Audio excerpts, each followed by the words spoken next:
Selamat berjumpa lagi di video saya. Yang kali ini saya di sini sudah mengunjungi salah satu desa seperti tadi di Nggonoharjo. Di sini ada saya bawa teman saya namanya Mas Wiwit atau biasa teman-teman manggilnya Mas Jabrik. Berdasarkan info di sini ada petilasan atau biasanya tempat entah itu bekas tempat istirahat beliau atau tempat semedi atau apapun beliau itu yang namanya petilasan itu namanya Mbah Soreng. Nah, di situ namanya Mbah Soreng. Nah, di sana ada seperti kayak situs. Nah, di sini tempat wisata tapi situs itu jarang yang tahu. Wisatawan yang kesini jarang yang tahu.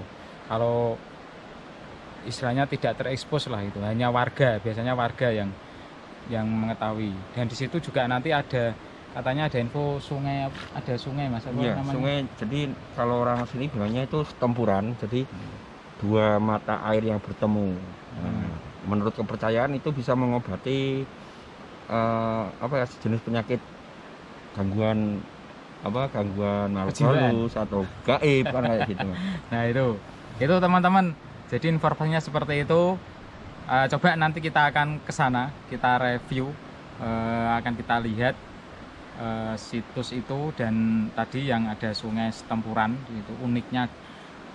Nanti teman-teman tahu uniknya apa, mari bisa kita jalan ke sana.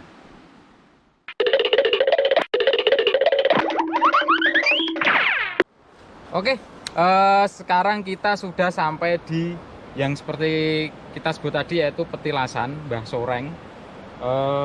Dari cerita warga juga ini sebenarnya petilasan apa Mas? Buat apa dari Mbah Soreng itu? Kalau bahasa Jawa orang sini itu bilangnya karing. Karing itu kayak didi atau berjemur. Jadi tempatnya di sini. Nah, ini batunya. Cuman kan ada teman-teman dari sejarawan juga melihatnya ini adalah situs peninggalan Hindu Buddha. Jadi dari batu ini sampai jalan ke bawah itu ada tangga batu. Yang tertutup rumput itu tangga batu. Orang bilang tuh dulu ditengok itu namanya Ondo Budo. Jadi ini Ondo Budo. Nanti bisa dilihat, kita bersihkan dikit-dikit kelihatan tangga-tangga batu. Dan menurut mereka sih kalau ada Ondo Budo di sini ada situs kayak gini, itu ceritanya bahwa ini adalah tempat suci. Oh iya. Ya, jadi ada pengambilan air suci yang dibawa ke situs ini. Oh, iya. Itu fungsi dari Ondo Budo itu sendiri. Selain buat berjemur, kemungkinan yang saya cerna dari cerita dari Mas Wiwit tadi, selain buat berjemur dari Mbah Soreng itu sendiri juga mungkin juga ada ritual juga ya, buat tempat ritual yang pengambilan air sucinya berada di sungai bawah. Makanya di sini seperti ada tempat yang datar. Nah, di sini ada ini batu. Nah, ini batu. Memang kelihatan kalau ini seperti batu candi ya, seperti kemasan. Dan memang pas ini kalau memang digunakan untuk berjemur dulu oleh Mbah Soreng karena posisinya juga seperti kursi juga. Seperti itu teman-teman. Nah, di bawah nanti ada itu yang disebut tadi kali tempuran atau mungkin dulu itu buat pengambilan air sucinya. Kita bisa lihat ke bawah seperti apa kondisi jalannya. Sungai Tempuran itu sendiri dan jalannya. Oke teman-teman, kita menuju ke bawah.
kita sudah sampai di lokasi yang kita sebut tadi, yaitu di Sungai Tempuran. Di sini tetap didampingi oleh pemandu jalan kita, walaupun agak amburadul mandunya, namanya Mas Jabrik, Mas Wid. Nah, ini Mas ya yang dinamain Sungai Tempuran. Pertemuan dari mata air ini. Nah, kali ini ini kali Perumasan sama kali Botopo. Nah, ini namanya Kali Perumasan dan ini Kali Margotopo. Nah, ini Margotopo.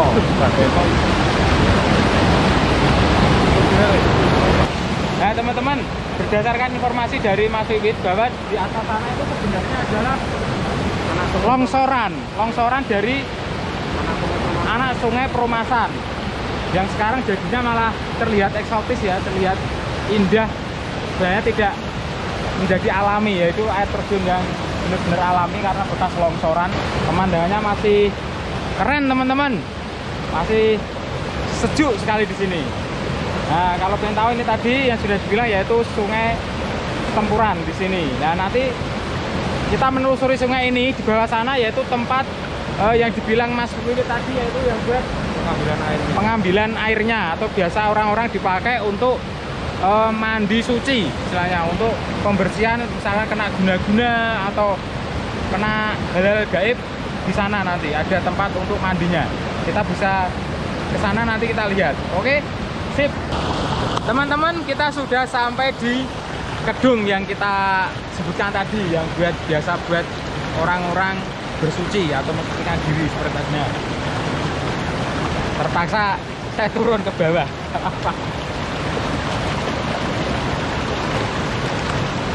Nah, ini teman-teman, ini gedungnya. Jadi di sini memang tidak begitu dalam, tapi buat berendam bisa. Jadi sini buat berendam. Nah, berendamnya biasanya di situ teman-teman. Nah, di sana tempat berendam yang oh ya ini. Jadi kadang ada orang yang melakukan ritual itu bersila di sini. Jadi kalau ada yang mau ritual, Mas, ritualnya itu di sini, di batu ini. Karena ini batunya datar. Batunya sudah datar. Biasanya kalau kondisi debit airnya kecil, ini akan kelihatan. Ini karena sudah memasuki sini itu musim hujan terus. Jadi debitnya cukup besar. Ini biasanya buat duduk bersila di sini. Ini luas, Mas. Batu ini nggak akan pergi, nggak akan kemana-mana, nggak akan hanyut. Dan ini dari dulu sudah ada di sini. Nah, itu teman-teman, ini keterangan dari Mas Wiwit, yaitu batu yang biasa buat bertapa. Misalnya ada orang ada kepentingan lain, ada maksud tertentu, lah biasanya bertapanya di sini, di batu yang datar ini.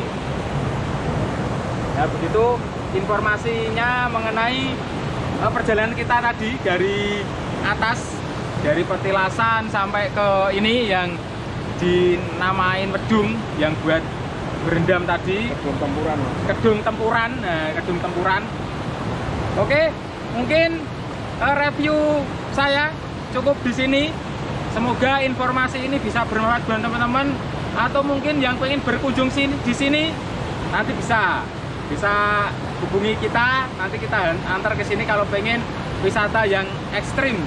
Oke teman-teman, sampai di sini terima kasih telah mengikuti video saya, dan tetap jangan lupa like, subscribe, and comment. Oke, terima kasih. Bye bye.